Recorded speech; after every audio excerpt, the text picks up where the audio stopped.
Decades ago, one Minnesota mom changed the world for those living with disabilities. She came up with this idea to use computers to help kids communicate.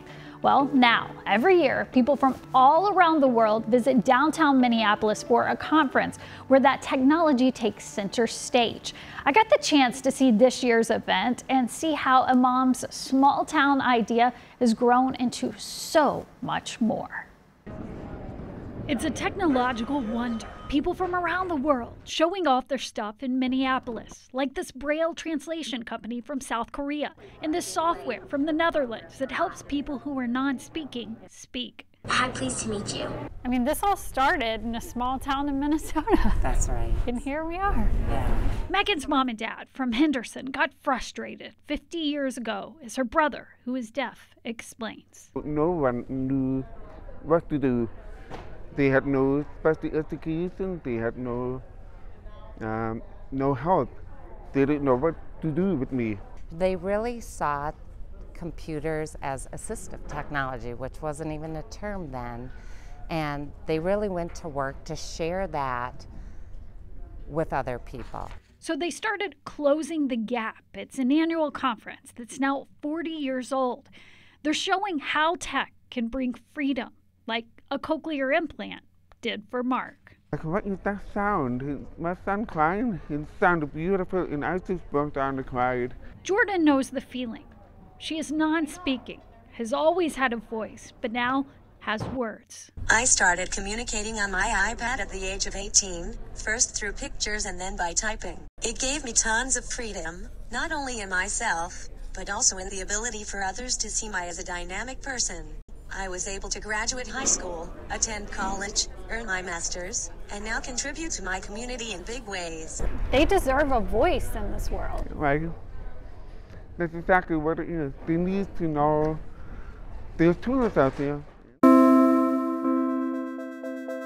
A lot of touchdowns are scored at high school football games, but not many like this. Chanhassen played Bloomington Jefferson at TCO Stadium in Eagan earlier this season. Right as halftime began, Chanhassen senior Wesley Parker ran the ball into the end zone. Photojournalist Tony Peterson shows why that meant so very much. Well, it all started really back in January. Our senior returning quarterback, Grant Muffenbeyer, he and I met about goals for the season for the team and him, and he ended it with, I want Wesley to get a touchdown. Got an email on Monday morning with the plan, and I cried from then until I don't know when. Oh my gosh. It was emotional. We knew what was going to happen.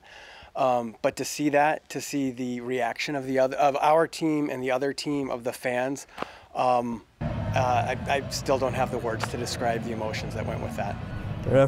Okay, first offside, you got left. A buck. Yeah, man. Squeeze the ball. As excited as I was for him, I was also excited for those boys on that team. They've been with him a very long time. So much more to life than football, but you could see it last night, or Tuesday night rather, that football brought everyone together. I scored a touchdown. It felt good. That's something I haven't really seen, and that's just something that makes my heart just so happy. I had some tears in my eyes, honestly. Gunfire nearly took his life, but instead a Minnesota boy is celebrating another year. And a community that loves him worked together to give him the ultimate birthday surprise. WCCO's David Schumann was there for the special moment. Junior! Oh, and he starts smiling! Hey! That smile is a miracle.